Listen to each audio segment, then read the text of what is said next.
Dearest Theo, out of all the stories I've read, ours has been the sweetest. I thought I was doing just fine until I met you, able to stay comfortable in my life of a hopeless romantic, with no fear of a broken heart.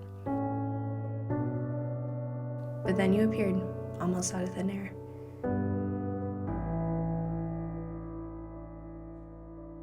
I had stood at that bus stop months before and never saw you, but that day you happened to be late for your bus, right before mine.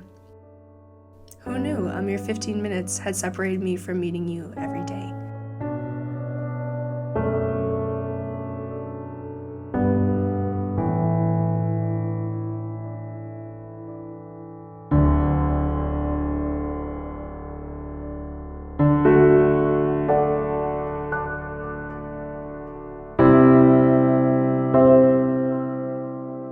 Right from the start, I saw you were different. You were sweet, charming, and kind. You asked me genuine questions no one had ever thought to ask me before. You were trying to get to know the real me.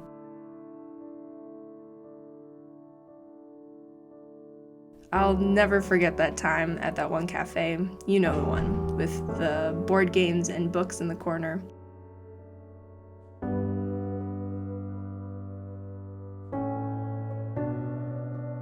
We sat there for hours, the remains of the coffee in the bottom of our mugs growing colder and colder as the time flew by.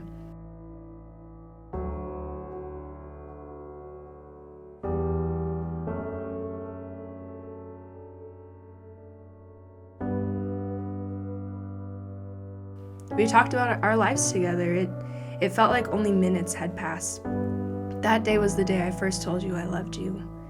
That day I really did think you were the one. And you made me laugh. I've never laughed as hard as I have with you. No matter how I was feeling, you always found a way to make me chuckle and feel more like myself again. You really saw me, and you saw my heart, how I was truly feeling. Who does that? Sometimes words didn't even have to be exchanged. You brought out the best parts of me. I'm braver when I'm with you, ready to embark on the adventure of a lifetime. I felt loved by you. Never before had anyone taken so much time to care for me. You taught me what authentic love could look like. I felt safe with you. Within the gentle strength of your arms was my favorite place to be. Theo, you showed me a type of kindness I had never yet experienced. I used to think about our future, where we would go, what we would do when we get there, how our poor transit-taking selves would be able to make our dreams come true. You used to joke that a fairy godmother might come and wave her magic wand to make all of our dreams come true, and I would nod along and smile with some childlike part of me thinking it may be true someday. My entire life I dreamed of my prince walking through the doorway with a rose and ring in hand, a charming smile and a sweet gaze. I know now that you're my prince, but that's the problem. I hope you believe me when I say that I love you. I truly do. But some things are just too good to be true. Something this good can only end in the worst heartbreak.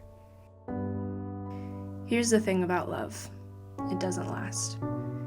For years, I've watched the stories of my friends, my parents, and my past loves unfold. I've seen enough to know that laughing at that cafe turns into silent dinners, and years of silent dinners eventually becomes eating alone.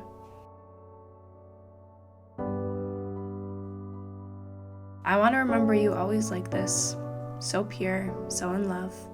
I want to picture you this way always before the clock strikes midnight. Now is the time for the illusion to end. The longer we try to keep this story, the more it will fall apart.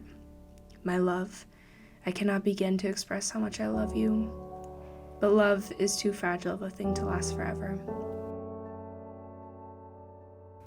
Our journey together has been like a fairy tale. But the sad thing about fairy tales is that they are always too good to be true.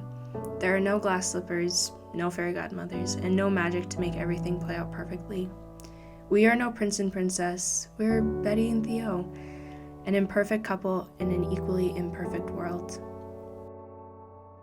Every fairy tale is supposed to end with a happily ever after, but I don't think it is possible for us. This was all too good to believe. In my heart, forevermore. Betty.